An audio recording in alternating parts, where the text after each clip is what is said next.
I'm giving you my thoughts. I've talked about this a lot. If I were the Bruins, I wouldn't pay him. Nope, I'm not.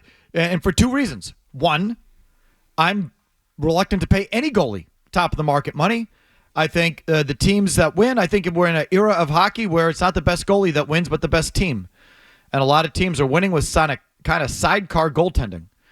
And I think it's more important to have a good decor than it is to have. I'd rather have a number one defenseman than a number one goalie. Put it to you like that. I'd rather have two solid lines than a number one goalie. So I'm not paying any guy. So that's one. And two, oh, by the way, I don't think Jeremy Swayman's that guy yet. So, and I have faith in the Bruins' ability between goalie Bob and however they do it here to pump up the next goalie, pump out the next goalie. So I'm not paying him. He's asking for 9.5, 10, which would make him on AAV somewhere between the third or second highest paid goalie in the league. No shot. See you later. Even, what I give him? 6.5. I'd give him 6.5. He's got 2 years before he's an unrestricted free agent. So you're buying out restricted years, not unrestricted years. So I just don't think I would not give him a market-setting contract. I don't think he's proven himself as a top of the market goalie. I wouldn't give that to anyone, by the way. Never mind someone who hasn't proven it. And when I say 6.5 a year would make him the seventh highest paid goalie in the league. I think I'm being generous. He's never finished higher than seventh in the Vezina. That was last year.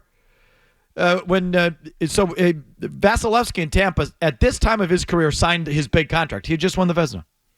So Swayman's never come close to that. I don't think he's Vasilevsky. I'm not paying him. My number's 6.5. What would you do? I would draw a line at about $7.5 million. 7.5 would make him the fifth highest paid goalie in the league. Boy, that's still high. Sixth. He'd be the sixth highest paid goalie in the league. Somewhere in there is where I would draw the line. Saros makes 7.7. Gibson makes 6.4. So somewhere in there is where I would draw the line. And look, again, if they can do a shorter deal, like there were a report last week that we talked about, that one of the deals was 4 times 6.2 and versus 8 at the McAvoy contract, 8 times 9.5. So I can see how the shorter deal would be more appealing because it would allow Swayman to get back on the market in a period of time. If I'm the Bruins, I'd try to pitch that. So a shorter deal for shorter money. So the thing is, again, he's unrestricted in 2 more years. Correct. So he's going to say, if you're going to pay me for an unrestricted year, you've got to pay me like an unrestricted free agent. To which I would say, no. I'll pay you for the 2 years for your restricted years and then become a free agent. Like, I just wouldn't sweat the goalie. I just wouldn't. They will, though. And I wouldn't be afraid to trade his ass. But that's me. Murray, am I nuts? No, but I just don't think they're going to have the sack to do it. So, I would hold my nose and give him 8. I really would. I mean, I don't think he deserves that, but given what the rate is and what he's trying to do, I think that's the number he wants. Anything beyond that is absurd. The number that was thrown out there at one point that he wants 10. Get out of my face with that. Look, I'm all for players making whatever they think they can get. Okay, God bless you. Yeah, I don't begrudge him asking for a lot of money. No, but it's a hard cap league. And so, in fact, it's the only hard cap league. So there comes a point where you have to say, what do I want to do during my career?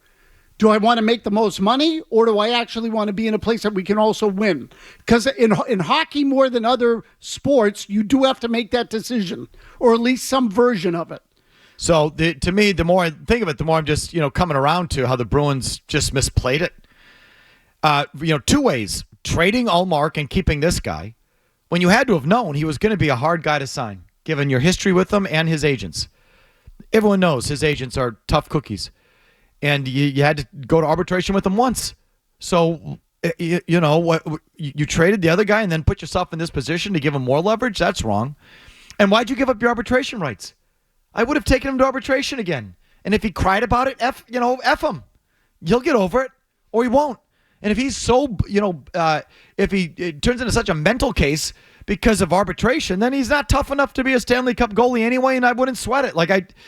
Why were they so afraid to take him to arbitration again? They should have kept their arbitration rights. They wouldn't be here. They'd be in court, or they'd be in front of a mediator, and he'd give them the number.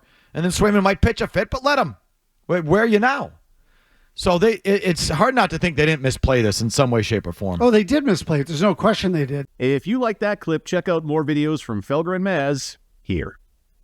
For more Bruins analysis and opinion, hit this playlist. And for all the latest from the Sports Hub, download the app at 985thesportshub.com.